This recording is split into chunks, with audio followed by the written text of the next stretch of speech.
Look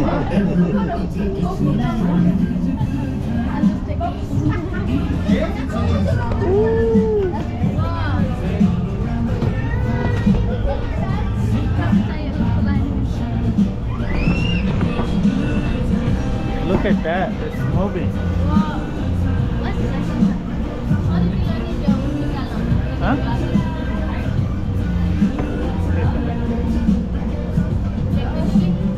Take some. Whoa.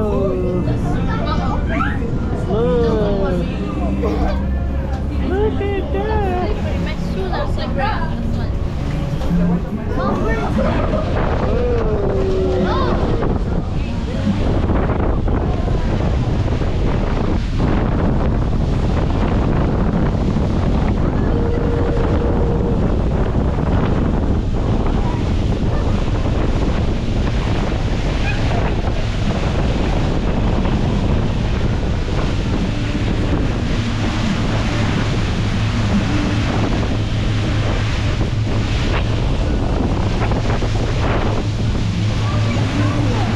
Oh yeah.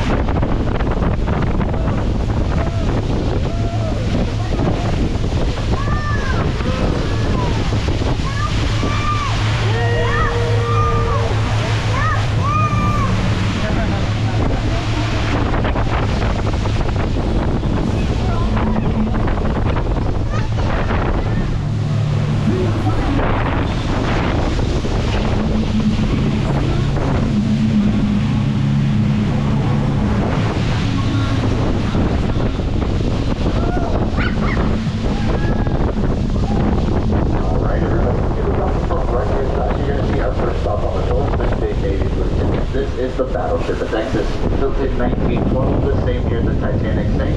She served in both World War I and in World War II, and in all her time serving, she would only ever lose one crew member to enemy gunfire. Aboard those ship are some large cannons. Those cannons are responsible for why she was known as the deadliest weapon in the world at the time of her construction.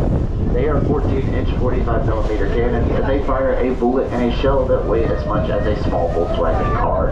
Now, if you were to fire off all those cannons simultaneously right here and right now, that would shatter nearly all the windows on the island instantly. One of the coolest stories about this ship, though, dates back to June 6, 1944, upon Normandy Beach on D-Day. She'd be there on D-Day, and she'd be tasked with providing cover fire for the Allies as they stormed the beach. But in 1944, her cannons were already 30 years old and couldn't fire as far as they once did.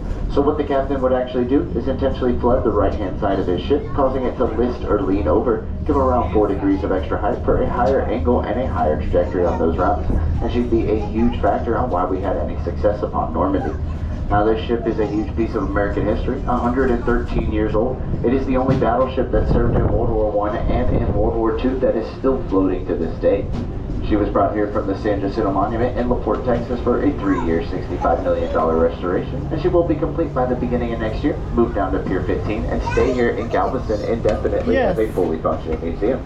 So, make sure the next time you're down here, you come and you give her a tour.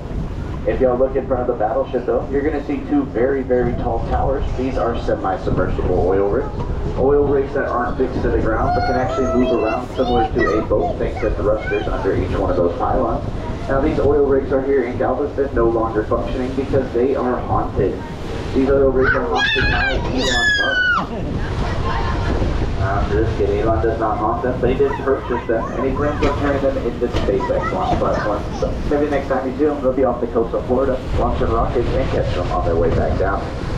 Now, the dolphins we are going to be looking for today are the Atlantic bottlenose dolphins. They grow from about 3 foot long as a baby to 15 foot long as an adult, and they can weigh up to 1,200 pounds and jump 20 feet out of the water. Here in Galveston, we have a lot of dolphins, around 700 dolphins. 500 of these dolphins are female, and 200 of these dolphins are male. So you can imagine it's not a bad time to be a male bachelor dolphin here in Galveston. Now, y'all just sit back and relax. I'm going to take us out east to find these dolphins. Once I do find the dolphins, I will point them out to you, and I'll show y'all some stuff along the way.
If you look off the right-hand side, you're going to see a green building with a parking garage located behind it. That is what was once known as the Banana Dock here in Galveston, or the Del Monte facility. If y'all ever ate a banana before, its first stop was right here in Galveston, Texas. All the bananas coming in from Central and South America be shipped in right there to that building and then distributed all over the United States. Recently though, they would take in their last shipment of bananas around 7 months ago, moved their operations to Freeport, Texas, and since then the MSC Cruise Company has purchased the building, and that is where the MSC Cruise Terminal will be by November of this year, and our 5th cruise terminal down here in Galveston.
If you look up the right-hand side, you're going to see the Royal Caribbean Cruise Ship Terminal, the Harmony of the Seas. Capacity of around 6,800 guests aboard that boat. Royal Caribbean was proud to announce though that by 2030 they will have their next class of ship, the Ace Class, and they will seat up to 10,000 people on one cruise ship. That does not include the crew. With the crew, you're looking at around 13,000 total people. Parked right alongside the cruise ship, you're going to see a barge with a blue roof. That is a bunker barge or a fueling barge. That's how cruise ships get gas. It takes 6 hours to fill a cruise ship up with gas, and that's because they have an average capacity of around 2 million gallons of fuel.